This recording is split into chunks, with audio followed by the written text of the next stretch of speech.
One of the conversations I was having during the break, and it might be something Haryana could expand on, was when I was chatting about what happens after, the treatment ends. And are there any, I was saying, there are wellbeing studies around, and where do people get that information, and how it'd be good if people knew about that earlier on, wouldn't it? So could you address some of that? Sure. Please? So I think there are lots of different interventions and approaches to managing what I would call rehabilitation, recovery, and wellness into longer term survivorship. So I think that it's largely talking to the people that are around you. So your treating team will often be aware of things. They may not necessarily always think specifically for you at the time that you might need it, that this is where this would be an option that would be good. There are other programs that are available through community-based organisations like the Cancer Councils. So in terms of, Counselling Support and some of the exercise programs that would be helpful for people when they're kind of in the recovery phase.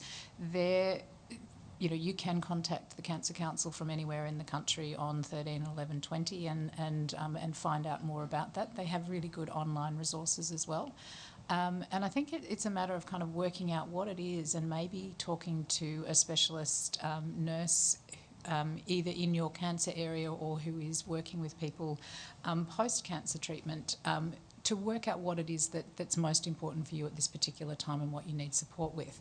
One of the things that we do in the area that I work in a lot is in psycho-oncology, and we find that the emotional and the psychological impacts of living long-term after a cancer diagnosis can be really challenging. And there are interventions that can be really quite helpful for that. So we've developed, we talk a lot about the concept of fear of cancer recurrence. So this is really the difficulty of living with the uncertainty of what's going to happen, having had your expectations about life challenged by this diagnosis of cancer and the treatment that accompanies it. So fear of cancer recurrence is something that's very common. It's really not well. It doesn't map well to the likelihood of your cancer coming back.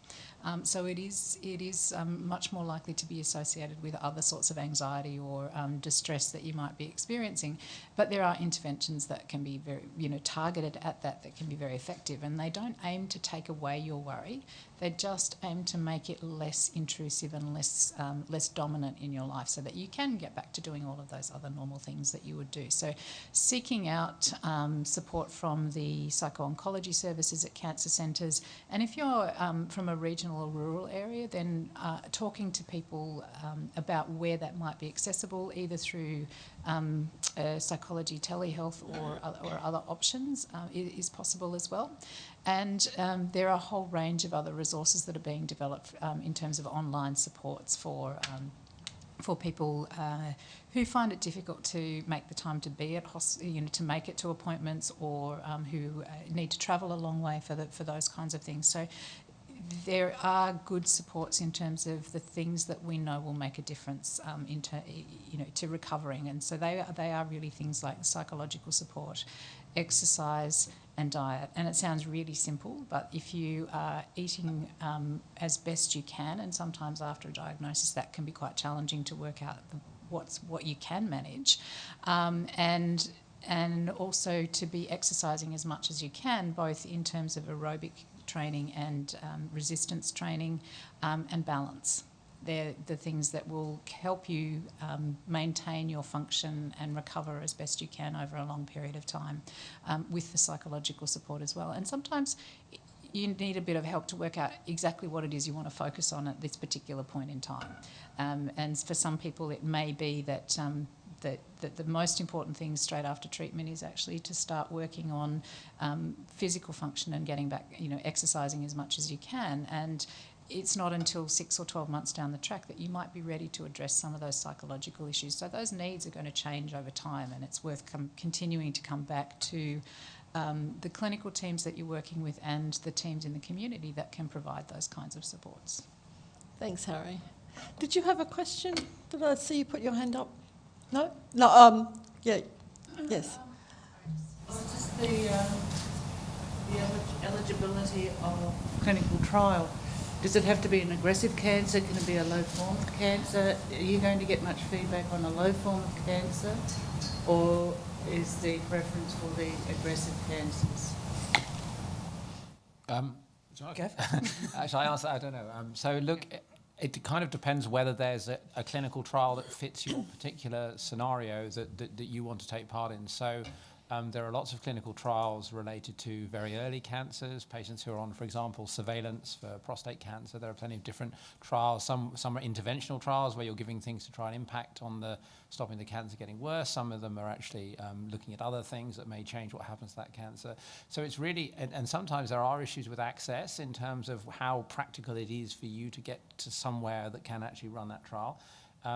There's a big evolving area in trying to make clinical trials more available to more people by having trials run through telehealth and other systems where they don't have to have that physical attendance at a centre so often.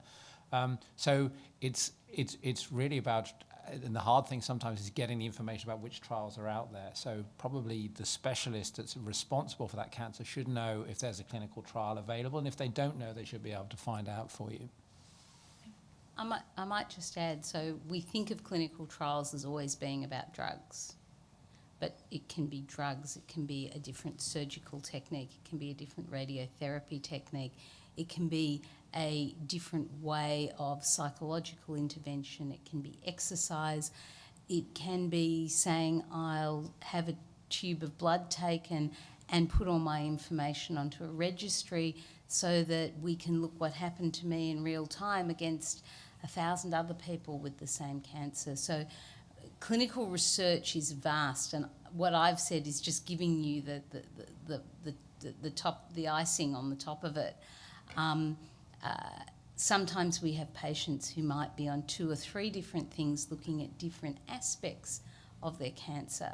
So it's also about, I guess, keeping your mind open a bit to what there is available, or for your families who might be going through this, to keep their mind open. There can be small things that they may not think will impact, that will cause huge impacts down the track because they were part of a 1,000-person cohort that taught us something about how to treat cancer.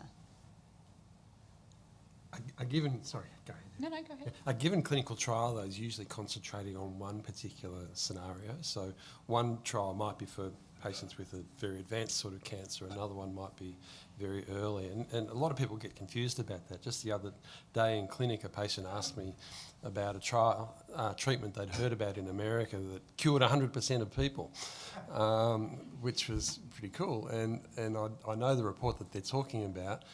It was a drug that's not available, that was used in 14 people who were very, very highly selected, and they were followed up for a couple of months and the cancer didn't come back.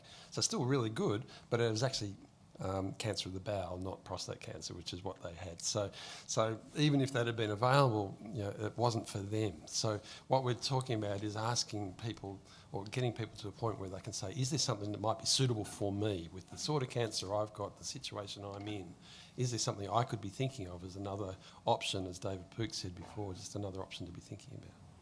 Yeah, and if I could just add, more in the area that I'm working in, it's about the symptoms or the experiences that you're having that need to be addressed, and so they can be quite common across cancers. And so in my area, it's much more likely to say we want to do a trial that answers the question on peripheral neuropathy related to treatment, or what the psychological impact of a follow up over a certain period of time might be, and that's across cancers as opposed to just focusing, say, on prostate or bladder or bowel cancer. So our sorts of studies will often try and incorporate more people, and it's one of the challenges that we have in terms of reaching the right population, but also educating funding bodies that, in fact, not every trial population has to be completely homogenous. How do you go filling your trial populations with candidates? And I asked the question because I've seen 3 specialists for prostate, and none of them have mentioned a trial or even looking at a trial. So today's been very informative, and it's the first time I actually even thought about a trial, only because we saw it in the paper yesterday morning. So look, I mean, there are disingenuous reasons sometimes why people don't discuss clinical trials. But I think generally speaking, if people don't mention a trial, it's because they're not aware of what's available. And it may be that there isn't an appropriate clinical trial that you can be recruited into with your. I mean, and we try not to talk about, and so we try not to talk about specific people in this forum. So that's just. Generally, how do you go filling your populations? Is it easy in Australia and New Zealand? Or? It depends on the clinical trial and the scenario. So some. I mean, the trial that I mentioned earlier on, that's now this very large bladder cancer trial that we're recruiting to in Australia, but that trial's been recruiting since 2013. So it can take a long time to get the numbers that you need to answer the question, but right now it's going gangbusters because of various reasons, which mean we have better access to those patients that are put into the trial, and so there are lots of things that can impact on this. But it's as long as you're asking a good question and you can actually complete your trial, you may get a useful answer. And I think, as was mentioned by Andrew Martin eloquently earlier on today, if the trial shows that something definitely isn't a good idea, that's still really beneficial to everyone, because we know not to go down that path again. So well-conducted trials that give you truthful answers are absolutely what you need. And I'd just like to add, when you're talking about how do we recruit to trials, ANZUP is a huge vehicle because it's easy. Most of us work in really big centres with big clinical trials programs, so we know what is around. There's a whole pile of people at this meeting who work in much smaller centres, sometimes in rural and regional centres, who may not have the same access, maybe not asked to do the trials in the same way.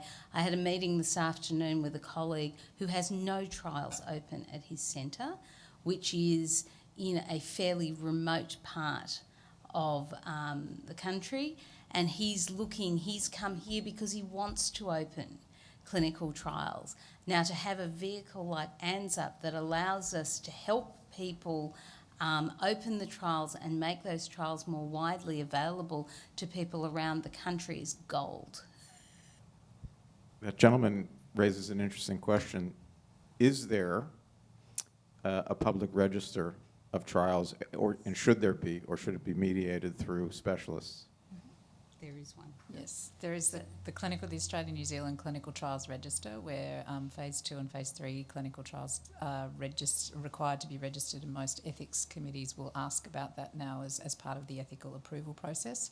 But the data that goes into that register, which is not cancer specific, it's across the board, and it is then connected to a cancer portal, which provides that information in a more consumer-friendly format.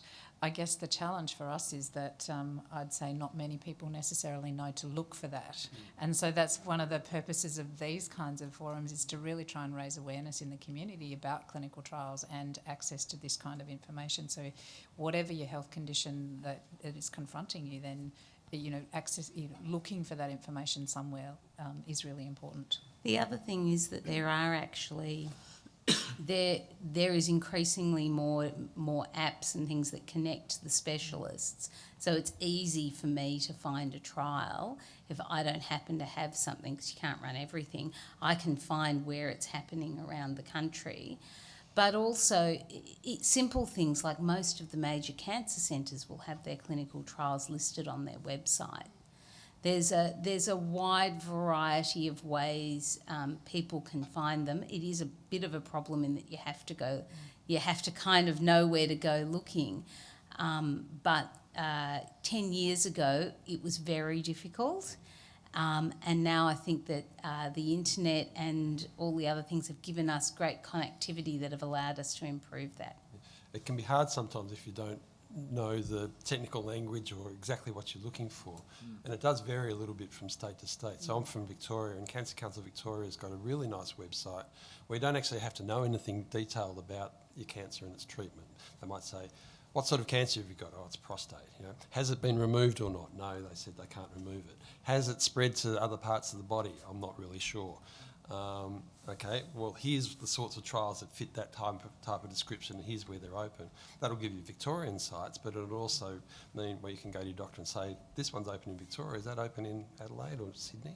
And the other thing, of course, is that ANZUP website has got listings of all of its own trials, so if you're interested to know what we're doing, you can go to our website, and it's very easy to find the sorts of trials that we're offering.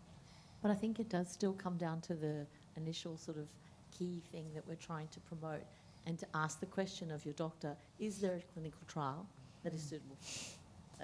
Yep. Start. Exactly. That's right. And I think also you should not feel worried about, I mean, patients are always coming to us saying, I saw this on television, I saw this on this, I saw this on that. I'm never fussed to have that conversation. I much prefer that people ask. You've got to be comfortable, and the vast majority of cancer doctors are always comfortable to talk about things, even if they may not be things that they're doing directly. Although I have had the patient come in with the ream of paper and say, this one. Yeah, that's always tricky. Yeah. That's always tricky. Less often now. Mainly, it's on their iPhone. Yeah, now and the to-do list. I'm showing my age. So we're nearly at the end of the day. Is there one more really important question? Otherwise, we might just move on and ask Ian if he would just tell us how we can help. But before that, I'll just a quick reminder, if you could please fill out your evaluation form that you received when you came in. Thank you for your support today, and thank you, Ian, and I look forward to hearing how we can help. Thanks, Leonie, and brilliantly chaired.